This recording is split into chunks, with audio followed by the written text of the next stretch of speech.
Hello friend, তো আজকে মেয়েদের জন্য বানাচ্ছি সুজির চিলা। এটা খুব সহজ পদ্ধতিতেই আমি বানাচ্ছি, আর এটা আমার মেয়েরা খুব পছন্দ করে। খেতে কিন্তু অসাধারণ হয়েছিল। প্রথমে আমি নিয়েছি, দেখতে পেয়েছেন, সুজিটাকে জলে ভিজিয়ে রেখেছিলাম 15 মিনিটের মতো। তারপরে এখানে নিয়ে নিয়েছি গাজর, ক্যাপসিকাম, পেঁয়াজ, টমেটো, আর এইগুলোকে আমি সব কিছুতে কড়াই একটু সরষের তেল দিয়ে ভালো করে কিন্তু ভেজে নিচ্ছি। এই দেখুন, একটু ভেজে নেব যাতে এর কাঁচা গন্ধটা চলে যায়। আর এই সুজির চিলাটা কিন্তু অনেকটাই হেলদি, এতে কোনো কিছু দেই না আমি, শুধু এই সবজি দিয়ে আর একটুখানি বাতাসা কিংবা মিষ্টি দিয়েছি আর পরিমাণ মতো লবণ দিয়েছি, ব্যাস। এটাতেই কিন্তু অনেকটা টেস্টি হয় এটা খেতে। তারপরে আমি দেখুন এটাকে ভালো করে কিন্তু মিক্স করে নিচ্ছি।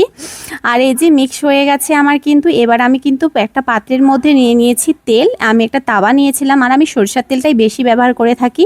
তারপরে দেখুন এটা আমি দিয়ে দিচ্ছি, আর সুন্দর করে কিন্তু আমার এটা হয়েও গেছে। আমি এবার এটাকে উল্টিয়ে নিচ্ছি। এই দেখুন কত সুন্দর কিন্তু কালারও এসেছে, আর খেতেও কিন্তু বেশ সুন্দর হয়। আর একটা হেলদি খাবার, বাচ্চাদের জন্য তো খুবই উপকার।